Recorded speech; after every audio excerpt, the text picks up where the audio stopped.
নমস্কার, আমি অনির্বাণ সেন চৌধুরী আর আপনারা দেখছেন news JN Bangla. Gas cylinder leak করে আগুন লাগার ঘটনায় চাঞ্চল্য উত্তর দিনাজপুর জেলার ইসলামপুর থানার রামপুর এলাকায়। কি ঘটেছে সেখানে জেনে নেব বিস্তারিত, সঙ্গে থাকুন।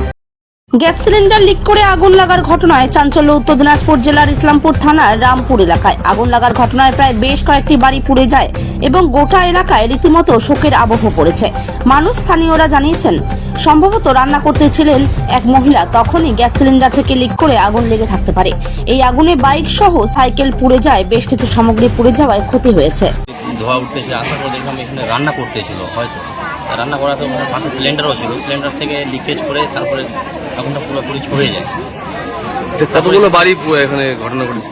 8-10টা হবে। 8-10টা বাড়ি। কিরকম ক্ষয়ক্ষতি তা হতে পারে? ক্ষয়ক্ষতি এখন তো অনুমান করা যাচ্ছে না। ক্ষয়ক্ষতি বাড়ি যেগুলো খাট কলম মেসে আছে অনেকগুলো ক্ষয়ক্ষতি হয়েছে। এখন এই আগুনটা পুরোপুরি নিমানোর পর তারপরে বোঝা যাবে যে কীরকম ক্ষয়ক্ষতি। যে আপনি তো এলাকার প্রধান, কি বলবেন এতগুলো বাড়ি পুড়ে গেল, মানে কতটা এটা নিয়ে বলবো যে প্রশাসনের কাছে এটাই দ্বারা উত্তর হবে, যে বাড়িগুলো পুড়ে গেছে, যেগুলো ক্ষয়ক্ষতি হয়েছে এগুলোকে যাতে আমরা কিছু দিয়ে দিতে পারি প্রশাসনের তরফ থেকে, খুবই উপকৃত।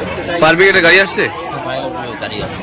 এখন ফায়ার ব্রিগেডে গাড়ি আসার আগে যা গ্রামবাসীরা মিলে আসে, যখন আগুনটা ছড়ায় তখন গ্রামবাসীরা মানুষজন মিলে সবাই মিলে হাতাহাতি করে আগুনটা নিয়ন্ত্রণে নিয়ে আসে। তারপর এখন কি আগুন নিয়ন্ত্রণে? মোটামুটি প্রায় নেই।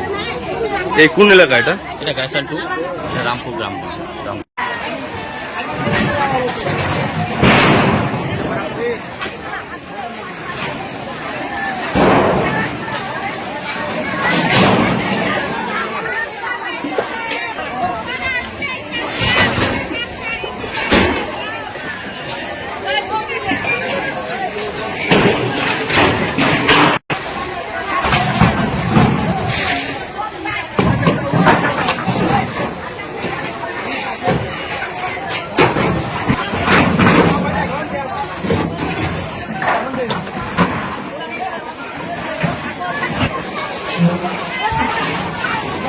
গরম দেয় এইখানে গরম দেয়।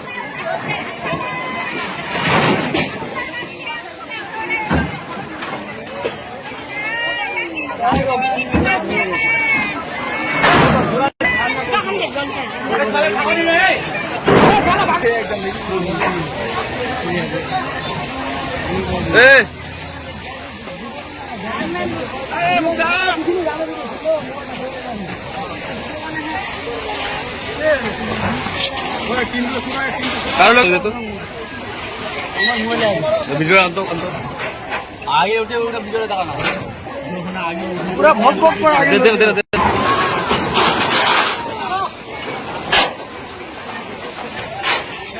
সাইকেলটা চলে গেছে রে ভাই।